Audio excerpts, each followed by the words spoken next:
आज खेत में जा रहे थे तो खेत के अंदर एक पोल लगा हुआ था।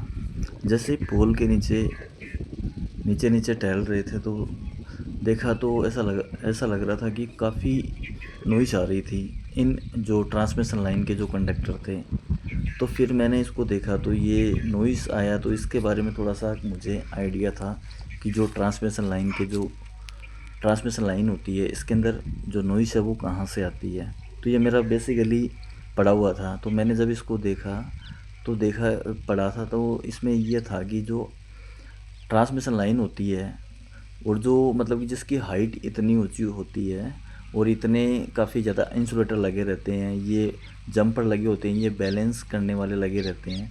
ये बेसिकली जो हाई टेंशन लाइन होती है उसी के अंदर ही होता है। और ये जो पोल की स्ट्रक्चर है ये टावर वाली होती है, जो स्टील के बने होते हैं। ये अपन वहीं यूज़ करते हैं जहाँ एक्स्ट्रा हाई वोल्टेज होता है। तो मैंने जब इसके बारे में पढ़ा था तो मेरे को लगा था कि जो ये हिसिंग नॉइस होती है, ये जो हाई वोल्टेज ट्रांसमिशन लाइन होती है, लगभग अपना जो अगर वोल्टेज 66 केवी से अगर अपन इंक्रीज़ करते रहते हैं तो ये जो नॉइस है ये बेसिकली जो कंडक्टर है उसके नीचे अपन को सुनाई देती है।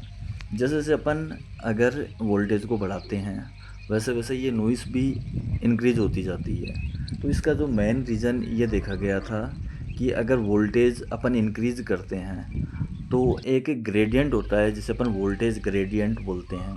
तो ये क्या होता है, जो ट्रांसमिशन लाइन का वोल्टेज होता है वो उसी के प्रोपोर्शनल होता है। अगर वोल्टेज अगर अपन इंक्रीज़ कर देते हैं तो जो वोल्टेज ग्रेडियंट है वो इंक्रीज़ हो जाता है। अगर वोल्टेज ग्रेडियंट अगर इंक्रीज़ हो जाता है तो जो कंडक्टर के सराउंडिंग क्या होता है, एक इलेक्ट्रिक फील्ड प्रोड्यूस हो जाता है। अगर वोल्टेज ग्रेडियंट इंक्रीज़ होता है तो इलेक्ट्रिक फील्ड इंक्रीज़ हो जाता है। उसी इलेक्ट्रिक फील्ड के कारण क्या होता है कि जो कंडक्टर होते हैं उसके सराउंडिंग जो एयर के पार्टिकल होते हैं, मॉइस्चर के पार्टिकल होते हैं और जो अपने जो डस्ट पार्टिकल होते हैं वो रहते हैं। तो उस इलेक्ट्रिक फील्ड के अंदर वो डस्ट पार्टिकल आने से क्या होते हैं कि वो आयोनाइजेशन इफ़ेक्ट हो जाता है उन पर। आयोनाइजेशन का मतलब समझते हो आप, कि जो डस्ट पार्टिकल है, मॉइस्चर के पार्टिकल है, या जो रेन वाटर होता है उसके जो बबल्स होते हैं, अगर वो भी अगर इलेक्ट्रिक फील्ड में आएंगे तो उन पे भी जो आयोनाइजेशन इफेक्ट क्या होता है वो काम करने लगता है। आयोनाइजेशन का मतलब क्या होता है कि जो ये पार्टिकल हैं ये आयंस में डिवाइड हो जाते हैं। आयंस का मतलब नेगेटिव पॉजिटिव हो जाते हैं। अगर जहाँ पर भी ये पार्टिकल नेगेटिव पॉजिटिव में डिवाइड होता है तो उसका मतलब क्या होता है कि इन पार्टिकल के अंदर भी क्या हो रहा है, करंट फ्लो हो रहा है। समझ गए इस बात को। अगर ट्रांसमिशन लाइन में अगर वोल्टेज ज़्यादा जाएगा, करंट ज़्यादा फ्लो होगा, उसकी वजह से क्या होता है कि जो कंडक्टर के सराउंडिंग क्या होता है, मैग्नेटिक फील्ड बन जाता है। और उस मैग्नेटिक फील्ड में क्या होता है, ये जो पार्टिकल है ये क्या करते हैं, उसके अंदर रोटेशन करने लग जाते हैं। रोटेशन करने के कारण क्या होता है कि जब ये ज़ोर ज़ोर से अगर रोटेशन करते हैं तो इसकी वजह से क्या होता है कि जो ये पार्टिकल है ये क्या एक नॉइस प्रोड्यूस हो जाती है। इसी नॉइज़ को अपन क्या बोलते हैं, जो अपन को सुनाई दे रही है इसे अपन हिसिंग नॉइज़ बोलते हैं। और ये किसके कारण होता है, जो कोरोना लॉस होता है उसी की वजह से होता है। जो कोरोना लॉस होता है वो क्या होता है कि जो अगर ट्रांसमिशन लाइन के वोल्टेज की फ्रिक्वेंसी को अगर अपन इंक्रीज कर देते हैं, वोल्टेज को अगर अपन बढ़ा देते हैं तो ये लॉस ज़्यादा बढ़ता है। कई बार देखा गया होगा कि अगर जो हाई वोल्टेज ट्रांसमिशन लाइन है, अप्रोक्सीमेट 1000 केवी की ट्रांसमिशन लाइन है, तो उसके अंदर वोल्टेज ज़्यादा हो गया, ज़्यादा होते क्या होता है कि ये हिसिंग नॉइस ज़्यादा इंक्रीज़ हो जाता है।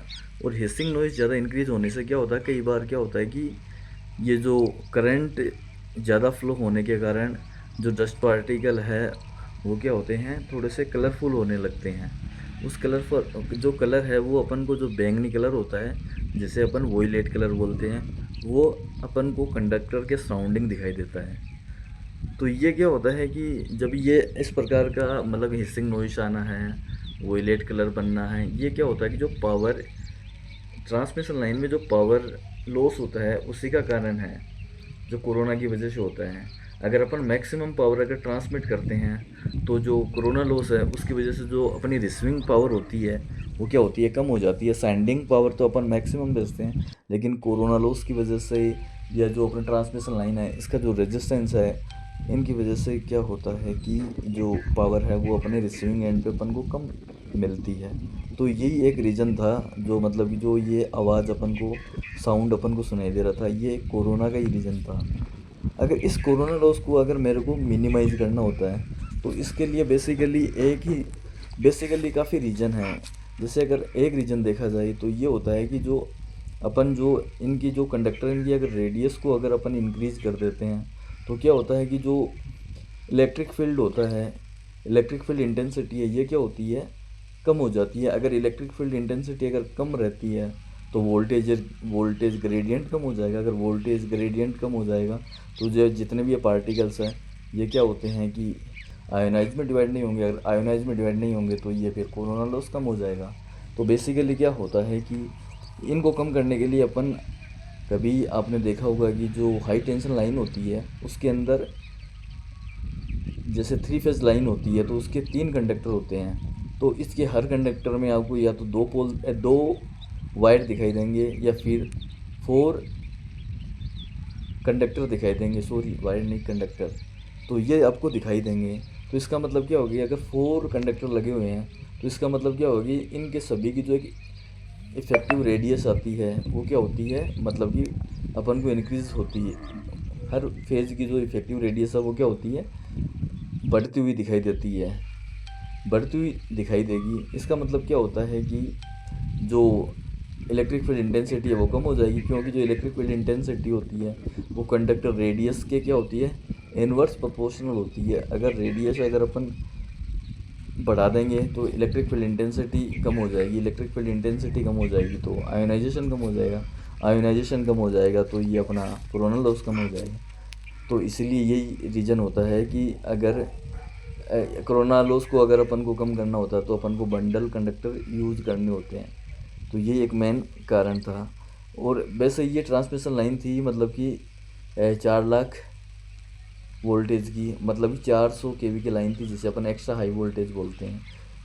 और ये लाइन बेसिकली हमारे गांव से जाती हुई जा रही थी, तो इसलिए मैंने इसको कैप्चर कर लिया। वैसे ये एक पावर सिस्टम का टाइप ही होता है ट्रांसमिशन। तो ये एक इंटरेस्टिंग सब्जेक्ट होता है।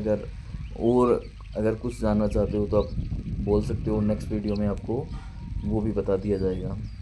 अपन ये भी जान सकते हैं कि अगर ट्रांसमिशन लाइन में अगर कंडक्टर लगे हुए रहते हैं तो उसको देख के पता लग सकते हैं कि ये मतलब कि एसी ट्रांसमिशन लाइन है या डीसी ट्रांसमिशन लाइन है।